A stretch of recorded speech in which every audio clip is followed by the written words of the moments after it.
And नमस्ते friends. I hope आप सब बहुत ही अच्छे होंगे। बहुत बहुत स्वागत करती हूँ आपके अपने चैनल लाइफस्टाइल इंस्पिरेशन में। आज मैं अपने ब्लॉग की शुरुआत किचन से कर रही हूँ।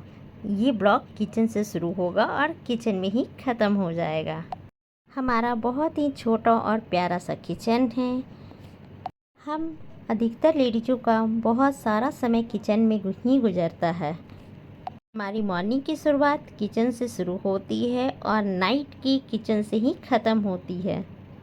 मेरी शाम की चाय वगैरह हो चुकी है।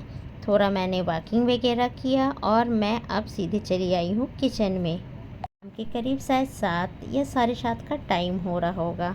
तो आज मुझे कुछ स्पेशल किचन में बनाना था, तो इसलिए आज मैं किचन में जल्दी आ गई। काफ़ी टाइम हो गया था, मैंने काफ़ी दिन से ब्राउनी बनाया नहीं था। तो हमारे पतिदेव की आज फरमाइश थी कि काफ़ी टाइम हो गया है, तुमने आज ब्राउनी नहीं बनाया है। तो फिर मैं अपने किचन में आज उनके लिए स्पेशल ब्राउनी बनाने जा रही हूँ, जो मैंने सोचा कि चलो आप लोग के साथ भी ये रेसिपी शेयर की जाए। तो मैंने एक बाउल में मैदा, बेकिंग पाउडर और कोको पाउडर को छान करके अलग से ड्राई इंग्रेडिएंट्स रख दी हूँ। फिर एक अलग से बाउल में मिल्क मेड, चॉकलेट और बटर को लेकर के पिघला लिया। किचन में ना कुकिंग करने के अलावा अगर हमें कुछ एक्स्ट्रा बनाना होता है ना, तो हम लोगों को उसके लिए अलग से ही समय निकालना पड़ता है।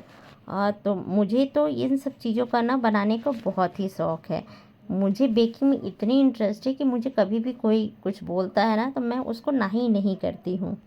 आप में से अधिकतर लेडीज़ों को कोई ना कोई शौक़ तो ज़रूर होता है, और आप लोग भी कि अपनी शौक़ को पूरा करने के लिए अपना टाइम तो ज़रूर निकालते होंगे। उसी तरह मुझे भी बेकिंग का इंटरेस्ट है और मैं इसके लिए समय निकाल करके अपनी शौक़ को ज़रूर पूरा करती हूँ। हमारा मानना यही होता है कि हम लेडीज़ों को चाहे कितना भी काम क्यों ना हो, हमें अपने लिए वक्त तो ज़रूर निकालना चाहिए। पर कभी कभी ऐसा भी होता है कि बहुत सी लेडीज़ें दूसरों के लिए वक्त निकाल लेती, पर जब उन्हें अपने कुछ करना होता है या अपने लिए कुछ समय लेना होता है तो उनके पास समय होता ही नहीं है। पर हमारा तो यही सोचना है कि हम लाख काम करें, लाख सा दूसरों के बारे में सोचें, पर हमें अपने बारे में ज़रूर थोड़ा बहुत सोचना चाहिए। आप लोग से बातें करते करते ना हमारी ब्राउनी का बैटर भी बन गया। तो हम देख रहे हो कि हमारे ब्राउनी का जब भी आप बैटर बनाओ तो वो थोड़ा थिक होना चाहिए। तो मैंने एक बाउल लिया है और उसमें अपनी ब्राउनी की बैटर को अच्छे ढंग से फैला दिया है। मैंने पहले ही से बादाम और अखरोट को कटिंग करके रख दिया था, अब इसके ऊपर मैं फैला दूंगी। हाँ,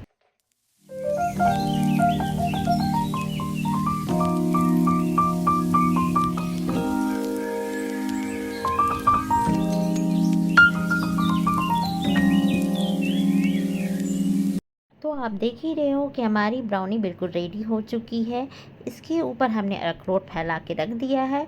अब मैं इसे बेकिंग के लिए डालूंगी। तो जो जो अभी अखरोट मैंने डाला है ना, इसको चम्मच से मैं अच्छे से अंदर थोड़ा कर दूंगी कि जिससे कि वो ये ऊपर ना निकले। अब मैंने पहले से हमारी ओटीजी रेडी है। अब मैं इसे बेकिंग के लिए डाल रही हूँ। तो इसे मैं 170 डिग्री पे 30 मिनट्स के लिए बेक के लिए रख दी हूँ। जब तक बेकिंग का प्रोसेस चल रहा है तो इसके जो भी बर्तन निकले हैं मैं पहले उसे वॉश कर लूँगी। उसके बाद फिर रात की डिनर की तैयारी होगी। जो थोड़े बहुत बर्तन निकले थे पहले, सबसे पहले मैंने उसे वॉश करके रख दिया है उसे, क्योंकि बहुत ज़्यादा जब बर्तन जब फैले रहते हैं ना तो किचन में कुकिंग करने का बिल्कुल भी मन नहीं करता है। तो आप देख रहे हो कि हमारा रात का डिनर भी लगभग रेडी मतलब हो गया है। तो सिर्फ अब पराठा सेक रही हूँ। मैंने पनीर और शिमला मिर्च की अच्छी वाली सब्ज़ी टेस्टी वाली बना चुकी हूँ। और आप हमारा किचन का हाल तो देख रहे हो कि ये सारी चीज़ें करते करते हमारी किचन कितनी फैल गई है।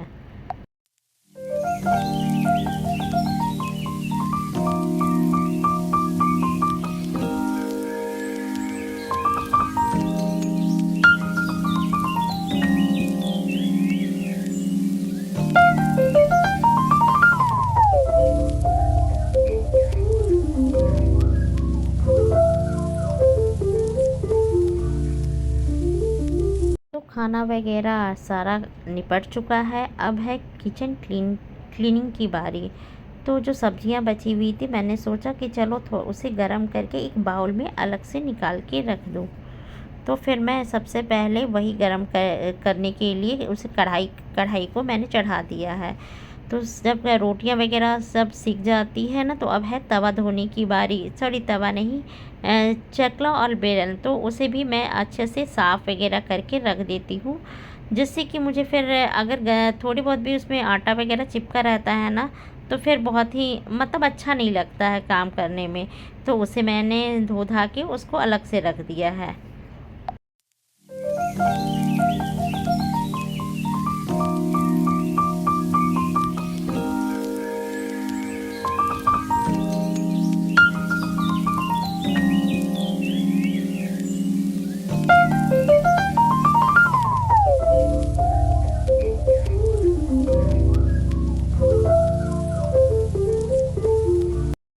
तो आप देख रहे हो हमारी किचन की कितने अच्छे से क्लीन हो चुकी है। अब है सिंक की एरिया की बारी। तो सिंक को भी मैं बहुत अच्छे ढंग से क्लीन कर लेती हूँ, और कभी कभी बीच बीच में ना रेड वाला जो हार्पिक होता है ना, उसको भी डाल करके मैं फिर क्लीन करती हूँ ना, तो ये बहुत ही अच्छे ढंग से चमक जाती है।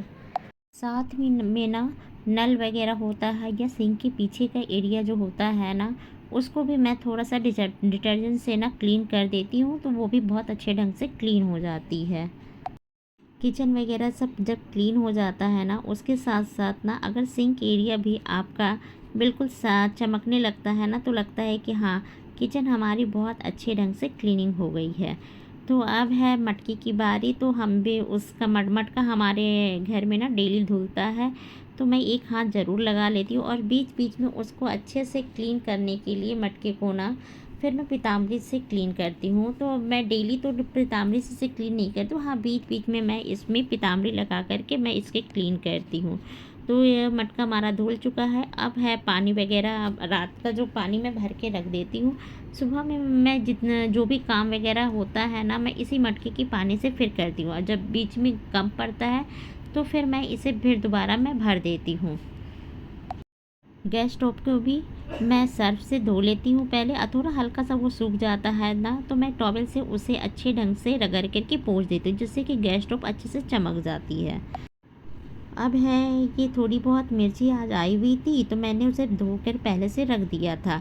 अब इसको मैं टॉवल से पोंछ करके इसके सारे डंठल निकाल दूँगी, और फिर इसे स्टोर कर दूँगी फ्रिज में। ये छोटे मोटे काम है ना, आप करके रख देते हैं ना, तो मॉर्निंग में आप ना बिल्कुल प्रिपेयर होते हैं ये सब चीज़ें करने का। फिर मॉर्निंग में उतना टाइम नहीं था, इस समय थोड़ा शांत रहता है ना, तो ये काम बहुत अच्छे ढंग से फिर निपट जाती है। ये सारी चीज़ें करते करते ना आज काफ़ी लेट भी हो गया था, 10:30 से करीब 10:30 के ऊपर ही हो रहा होगा। अब जो थोड़े बहुत बर्तन है ना, तो मैंने सोचा कि लगे हाँ तो उसे भी पोंछ करके सबको जमा दूँ। हम लोग लेडीज़ों के साथ सबसे बड़ी यही दिक्कत होती है, जब कुछ सब कुछ व्यवस्थित ना कर देना, तब तक मन नहीं भरता है, और सब कुछ अपनी जगह पे रह लेता है, तो हाँ लगता है कि हाँ आज मेरा टारगेट पूरा हो चुका है, मेरा अच्छे ढंग से काम हो गया है। अब सब जब किचन का सारा काम निपट जाता है ना, तो लास्ट में आती है बादाम और किशमिश फुलौने की। तो मैं वही करके फिर अब लास्ट में इन रख दूँगी।